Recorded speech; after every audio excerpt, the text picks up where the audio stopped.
and she had to apologize at once for her voice, which was a very unfair voice for a woman to use. Her voice was warm, luminous, timeless melody. "Excuse me," she said, and she began again, making her voice absolutely uncompetitive.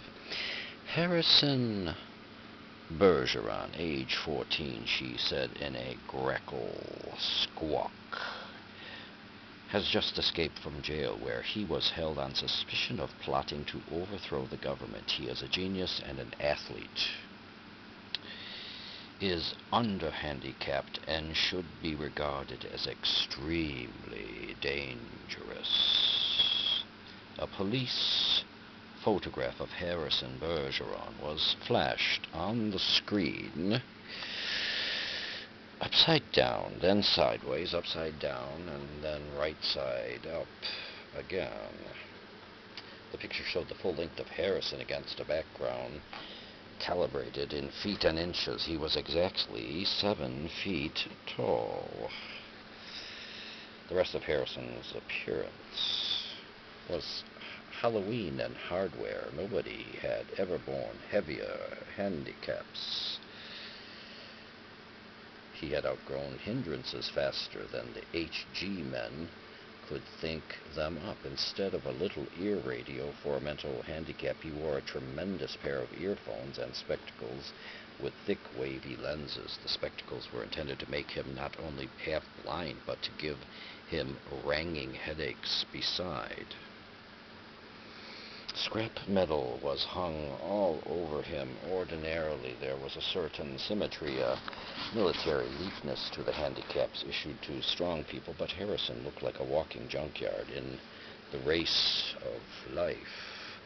Harrison carried 300 pounds, and to offset his good looks, the HG men required that he wear at all times a red rubber ball for a nose, keep his eyebrows shaved off, and cover his even white teeth with black caps at snaggle tooth random.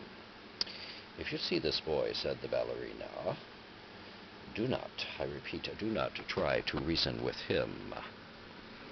There was a shriek of a door being torn from its hinges.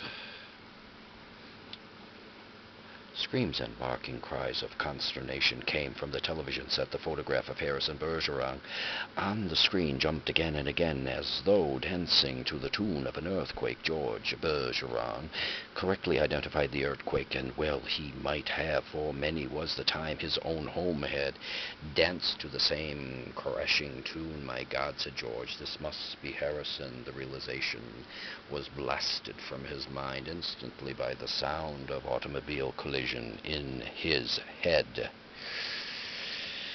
When George could open his eyes again, the photograph of Harrison was gone. A living, breathing Harrison filled the screen, clanking, clownish, and huge. Harrison stood in the center of the studio. The knob of the uprooted studio door was still in his hand. Ballerinas, technicians, musicians, and announcers cowered on their knees before him, expecting to die. "I am the Emperor," cried Harrison.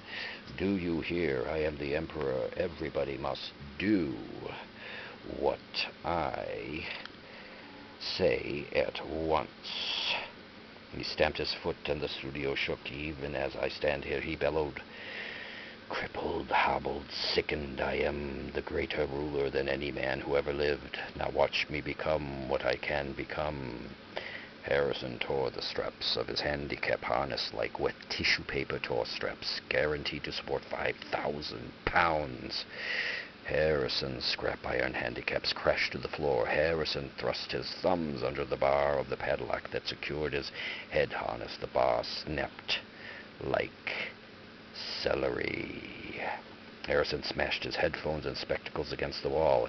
He flung away his rubber ball nose, revealed a man that would have awed Thor, the god of thunder. "I shall now select my Empress," he said, looking down on the cowering people. "Let the first woman who dares rise to her feet claim her mate and her throne."